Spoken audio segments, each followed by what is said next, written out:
Hello दोस्तों, कैसे हो आप। मेरा नाम है अमन। तो दोस्तों, इन्फिनिक्स ने कल इन्फिनिक्स नोट 11S को इंडिया में लॉन्च कर दिया। दोस्तों, ये फ़ोन दो वेरिएंट में आता है, 664 जिसका प्राइस है 12,999 और एक है 8128 जिसका प्राइस है 14,999। दोस्तों, ये फ़ोन जिस प्राइस पे लॉन्च हुआ है उस प्राइस पे ये बेस्ट फ़ोन बन चुका है, क्योंकि इस फ़ोन में आपको काफ़ी बढ़िया स्पेसिफिकेशन मिल रही है।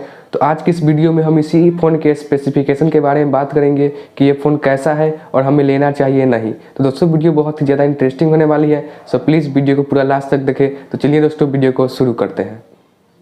दोस्तों, सबसे पहले बात करें हम इस फ़ोन की डिज़ाइन की, तो ये फ़ोन का बैक पॉलीकार्बोनेट है जिसमें स्मच प्रूफ और फिंगरप्रिंट प्रूफ बैक मिल रहा है, तो ये काफ़ी अच्छी बात है। और फ्रंट में आपको पंच होल डिस्प्ले मिल रहा है। बात करें इस फ़ोन की परफॉर्मेंस की, तो इस फ़ोन में आपको मीडियाटेक G96 प्रोसेसर मिल रहा है, जो कि एक काफ़ी पावरफुल प्रोसेसर है जिसमें आप गेमिंग काफ़ी अच्छे से कर सकते हैं। और दोस्तों, ये प्रोसेसर 12nm पे बेस्ड है और साथ में इसमें आपको CPU कूलिंग वगैरह भी मिल रहा है, जिससे आपका गेमिंग और भी अच्छा होने वाला है। बात किया जाए डिस्प्ले की, तो ये फ़ोन 6.95 इंच का एक IPS LCD पैनल के साथ आता है, जिसमें कि आपको 120 हर्ट्ज का हाई रिफ्रेश रेट मिल रहा है और साथ ही आपको 180 हर्ट्ज का टच सैंपलिंग रेट मिल रहा है, जो कि 480 निट्स पीक रेटिंग्स के साथ आ रहा है। बात किया जाए कैमरे की, तो ये फ़ोन ट्रिपल रियर कैमरे के साथ आ रहा है, जिसमें 50 मेगापिक्सल का मेन सेंसर मिल रहा है, जिसका अपर्चर है 1.6 और 2 मेगापिक्सल का डेप्थ सेंसर मिल रहा है और 2 मेगापिक्सल का माइक्रो मिल रहा है। दोस्तों, इस फोन से आप 2K वीडियो तक को शूट कर सकते हो। फ्रंट में आपको 16 मेगापिक्सल की सेल्फी मिल रही है और इससे भी आप 2K की वीडियो रिकॉर्डिंग कर सकते हो। तो दोस्तों, इस फोन का कैमरा भी काफी कमाल का है, जिससे आप अच्छी खासी वीडियो से फोटो ले सकते हो। नेक्स्ट बात करें बैटरी की, तो ये फोन 5000 mAh की बिग बैटरी के साथ आ रहा है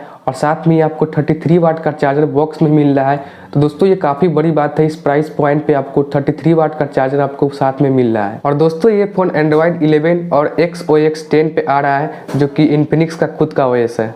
तो दोस्तों, आपका बजट 15,000 के नीचे है और आप एक गेमिंग फ़ोन ढूंढ रहे हो जिसमें कि हाई रिफ्रेश रेट वाली डिस्प्ले हो, तो इस फ़ोन की तरफ आप बेझिझक जा सकते हो। तो आज के लिए बस इतना ही। अगर आपको वीडियो पसंद आया हो तो वीडियो को लाइक करें और चैनल पर नए हो तो चैनल को सब्सक्राइब करें, ताकि ऐसे वीडियो आपको डेली मिलने वाली है।